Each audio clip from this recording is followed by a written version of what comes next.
Fala pessoal do canal do Nipo Investidor, seja muito bem-vindo, muito bem-vinda a mais um vídeo aqui no canal. Eu sou o Thiago Alves e desde já vai deixando o seu like, se inscreve no canal, também se você não for inscrito e compartilha esse vídeo com o seu amigo que está na jornada para começar no mundo dos investimentos igual a você. Fazendo isso, eu tenho certeza que boas coisas vão te acontecer. O vídeo de hoje, praticamente eu vou tirar uma dúvida que eu recebo quase todos os dias, não só aqui no YouTube, mas também lá no meu Instagram. Inclusive, minhas redes sociais estão aqui embaixo, são as únicas que eu tenho. E hoje eu vou te explicar o porquê que você não consegue abrir uma conta numa corretora aqui no Japão morando no Brasil e como que você consegue investir aqui no Japão, aí do Brasil. Então, bora pro vídeo.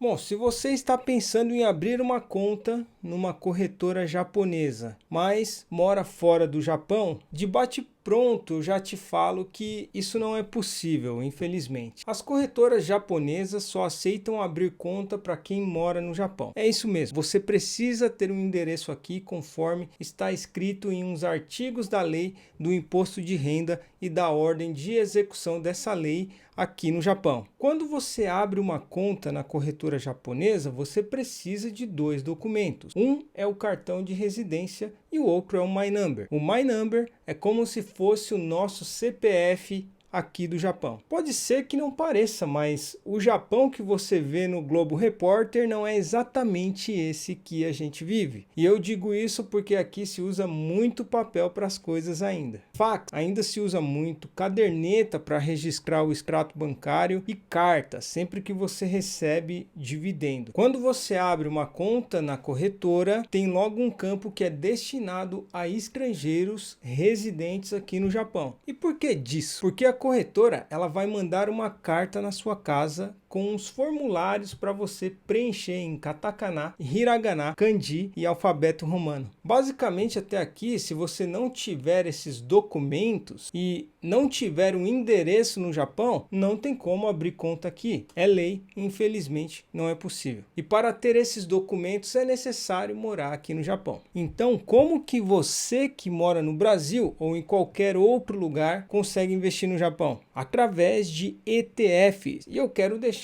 mais que claro que isso não é uma indicação. E eu separei um ETF que tem uma exposição considerável no mercado japonês. Inclusive, se você tem ações da Berkshire Hathaway, do Warren Buffett, você fica exposto ao mercado japonês, porque o Warren Buffett ele vem comprando e aumentando a sua participação em empresas japonesas. Você deve ter visto algumas notícias a respeito disso. E antes de avançarmos para o ETF, a corretora que você que mora no Brasil consegue investir na Berkshire é a Avenue Securities. E para você que mora no Japão, também conseguimos ser sócios do Warren Buffett pelas corretoras japonesas também. O ETF é o EWJ, iShare MSCI Japan ETF. E esse ETF, ele procura acompanhar os resultados dos investimentos de um índice composto por ações japonesas, logicamente. Então, através desse ETF, você tem acesso ao mercado de ações japonês em uma única negociação, exposição a grandes e médias empresas do Japão. E dentro dele você tem mais de 200 empresas e eu vou comentar aqui brevemente a respeito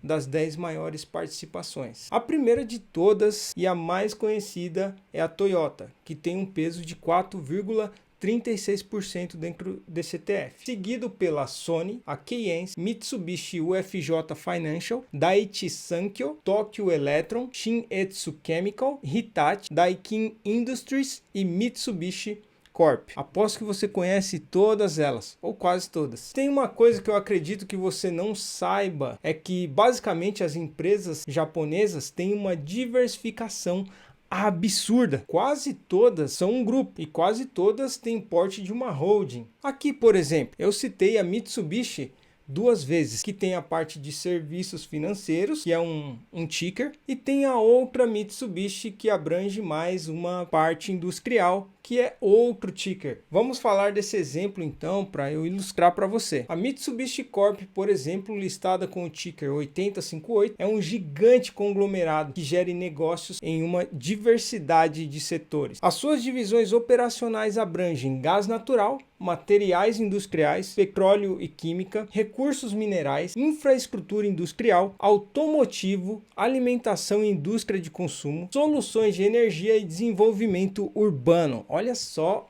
a diversificação de você investir em uma única empresa. Já a Mitsubishi UFJ Financial, no ticker 8306, ostenta o título de maior banco do Japão em termos de capitalização de mercado e ativos, com uma fatia impressionante de 8,3% de todos os empréstimos domésticos até março de 2022, o ano passado. É o maior grupo bancário não chinês no cenário mundial e apresenta um balanço patrimonial um pouquinho maior que os gigantes JP Morgan Chase e o HSBC Holdings. As operações da MUFG no Japão são responsáveis por cerca de metade do lucro, enquanto a atividade bancária na Tailândia e na Indonésia representa algo em torno de 15%, e os ganhos por método de participação com a Morgan Stanley ultrapassam os 35%. Por aqui você consegue ver o quanto essas empresas, além de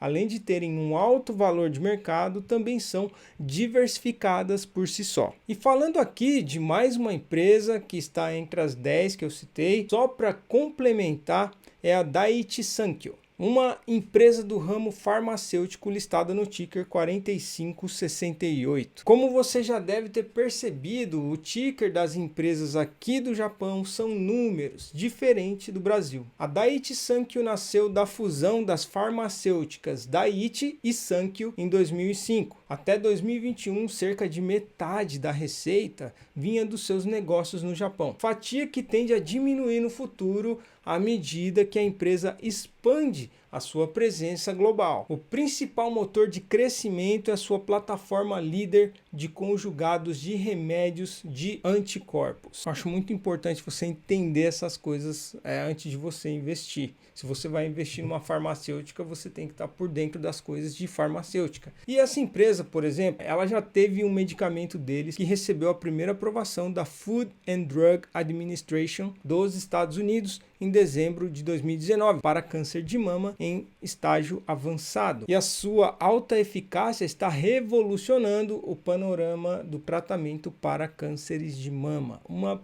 bela de uma vitória aí de uma empresa japonesa. Além disso, também está aprovado para cânceres de estômago e câncer de pulmão. Eu acho o mercado japonês e as possibilidades de investimento aqui excelente. Aqui temos uma coisa chamada conta NISA, que não pagamos impostos sobre os dividendos e nem sobre o lucro que temos nas operações. E o que acontece é que as pessoas baseiam-se no viés doméstico. Elas tendem a investir 100% do seu dinheiro no Brasil, ganhando em real, tanto no lucro das operações quanto nos dividendos recebidos, mas gastam em iene. E você percebeu que eu estou falando de quem mora aqui agora. Fato é que, quando se envia dinheiro para o Brasil, parece muito convertendo. Mas desde que eu acompanho os mercados, dólar, eu só vi o real perder o poder de compra. Não que o iene não tenha perdido, mas com certeza perdeu menos que o real. Tanto que até os prêmios de reality show da TV brasileira saíram de 500 mil para 1,5 milhão de reais. Eu não estou dizendo aqui que você que mora no Japão não deva investir no Brasil.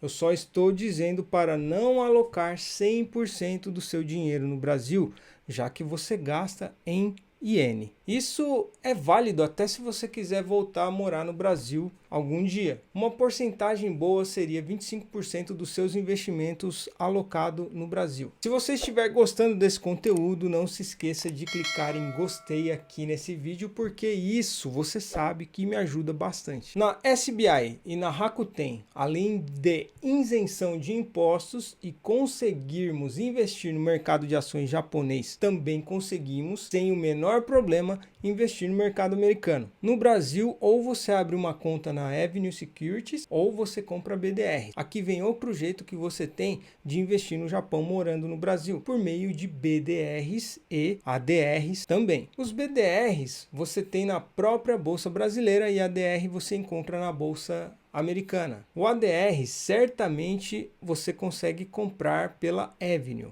Afinal, né, o que são BDRs? O BDR é a sigla para Brazilian Depositary Receipt, ou Recibo Depositário Brasileiro em tradução livre. Trata-se de um certificado de depósito emitido e negociado no Brasil que representa valores imobiliários de empresas estrangeiras. Ou seja, os BDRs permitem que investidores brasileiros invistam em empresas estrangeiras sem necessariamente precisar abrir uma conta fora do Brasil. É um caminho. Através do investimento em BDRs, é possível ter acesso a ações de empresas gigantes internacionais como Apple, Google e Microsoft, por exemplo. Esse instrumento proporciona a diversificação da carteira de investimentos e permite a exposição a mercados internacionais. O BDR é emitido por instituições depositárias brasileiras que detêm as ações da empresa estrangeira em custódia. Portanto, ao investir em um BDR, o investidor não se torna diretamente um acionista da empresa estrangeira, mas tem direito aos rendimentos proporcionais a posse dos certificados. E o ADR que eu falei aqui, será que é diferente? ADR é a sigla para American Depositary Receipt, que em tradução livre significa Recibo Depositário